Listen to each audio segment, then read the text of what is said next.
आइए बच्चों, ऑप्टिक्स से रिलेटेड एक बहुत इंपॉर्टेंट कंसेप्ट को सवाल को समझते हैं, जिसमें यहाँ पर ये दो प्लेन मिरर आपको गिवन है और ये जो प्लेन मिरर हैं ये इंक्लाइंड हैं और एक प्लेन मिरर के ऊपर ये लाइट रे इंसिडेंट होती है और फिर पहले प्लेन मिरर से रिफ्लेक्ट हुई, फिर दूसरे से रिफ्लेक्ट हुई।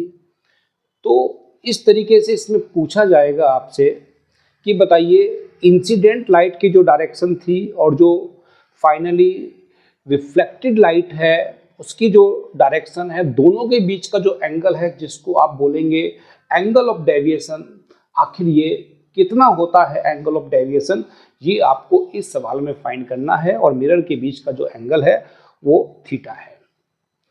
इसमें डेविएशन एंगल को आपको फाइंड करना है। चार ऑप्शन आपके पास में हो सकते हैं। पहला ऑप्शन आपके पास में हो सकता है कि ये A option, B option, C option, D option में फर्स्ट ऑप्शन आपके पास में है ए वाले में 180 माइनस 2 थीटा, क्या ये सही आंसर है? या फिर बी वाले ऑप्शन में 180 माइनस 2 थीटा, क्या ये सही आंसर है? सी ऑप्शन में 360 माइनस थीटा, क्या ये सही आंसर है? या फिर 360, डी ऑप्शन में 360 माइनस 2 थीटा ये सही ऑप्शन है। आखिर इस सवाल का करेक्ट आंसर क्या है? ये सवाल बहुत इंपॉर्टेंट है। ये जेईई मेंस में, नीट यूजी में, यूपीएससी एग्जाम तक में लगातार पूछा जाता है। तो ऐसे सवालों को अगर हमें सोल्व करना हो, कैसे सोल्व करते हैं? इसमें ये दो प्लेन मिरर हैं जिनके बीच का एंगल थीटा है और एंगल ऑफ डेविएशन आपको यहाँ पर इस क्वेश्चन में फाइंड करना है। तो इसका मेन कंसेप्ट क्या है, किस तरीके से आप इस तरह के सवालों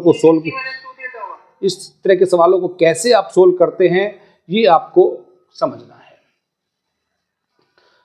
तो आइए इसका हम अगर सॉल्यूशन जाने तो इसका क्या सॉल्यूशन होगा, किस तरीके से आखिर इसका आंसर आता है।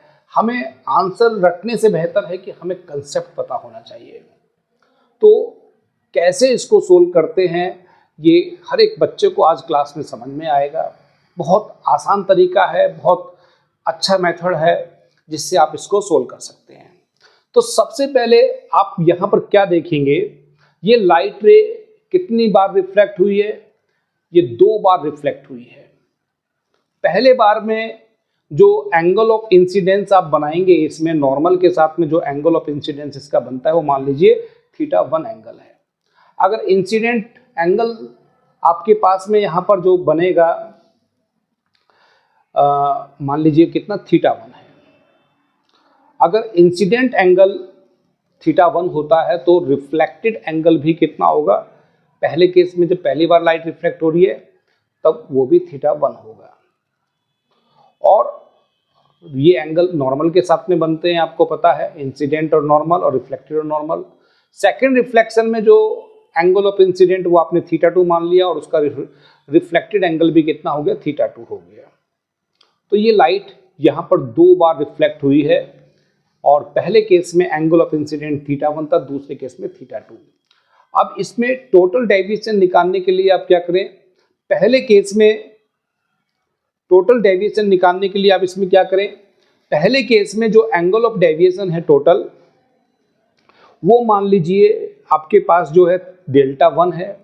दूसरे केस में जो एंगल ऑफ डेविएशन है वो मान लीजिए कितना है? δ2 है।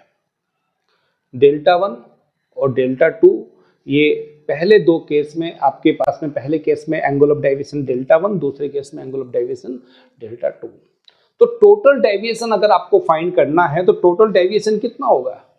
टोटल डेविएशन को आप लिखेंगे δ1 प्लस δ2।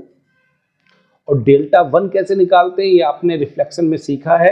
δ1 बराबर होता है 180 माइनस 2θ1 के, क्योंकि यहाँ पर इंसिडेंट एंगल जो है θ1 हमने माना है। तो पहले केस में डेविएशन 180 माइनस 2θ1 और फिर माइनस करेंगे, इसमें प्लस करेंगे कितना? δ2 की वैल्यू को। δ2 की वैल्यू कितनी होगी? 180 माइनस 2θ2 होगी।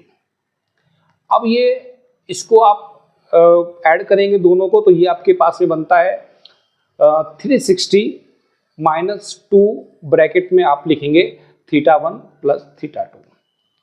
अब इतना जो पार्ट है ये इस सवाल का लगभग आधा हिस्सा है। इतना अगर आपको समझ में आ गया तो ये आधा सवाल आपके पास में अब सोल्व हो गया है। अब सवाल इसमें जो हमें मेनली बातों को सीखना है कि आखिर हमारे पास गिवन क्या है। हमारे पास तो केवल थीटा गिवन है जो कि दो प्लेन मिरर के बीच का एंगल है। ये थीटा हमें गिवन है और हमारा आंसर जो आया है डेविएशन वो 360 - 2 θ1 प्लस θ2 की फॉर्म में आया है।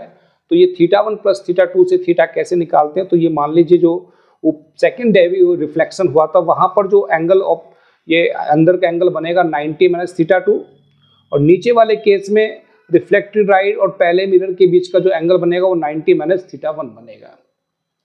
तो यहाँ पर ये ट्रायंगल आपके पास में बन रहा है जिसमें एक एंगल थीटा है, दूसरा एंगल आपके पास में 90 - θ1 है, तीसरा एंगल आपके पास में 90 - θ2 है। तीनों एंगल का जो सम होगा वो ट्रायंगल के एंगल के जो सम होता है कितना 180 डिग्री उसके बराबर होगा।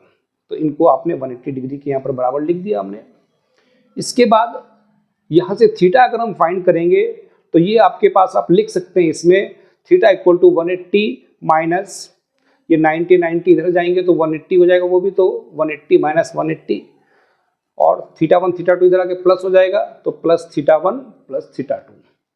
तो यहाँ पर अब आप क्या करेंगे, यहाँ पर आप 180 से 180 तो कैंसिल हो जाएगा। तो यहाँ पर थीटा की जो वैल्यू आएगी वो बराबर होगी θ1 प्लस θ2 के बराबर होगी। अब इसमें आप क्या करेंगे, ये थीटा की जो वैल्यू आपके पास में निकल के आई है यहाँ पर θ1 प्लस θ2, इसको आप इसमें पुट करेंगे फाइनल आंसर में। तो फाइनल आंसर जो आपके पास में बनेगा थीटा इक्वल टू ये डेविएशन इक्वल टू 360 - 2 थीटा, ये आपके पास में फाइनल आंसर आएगा। ये सवाल बहुत इंपॉर्टेंट सवाल था जो अक्सर एंट्रेंस एग्जाम में पूछा जाता है। इस तरह के सवालों को करने के लिए आप लगातार जुड़े रहिए हमारे साथ। Thank you very much.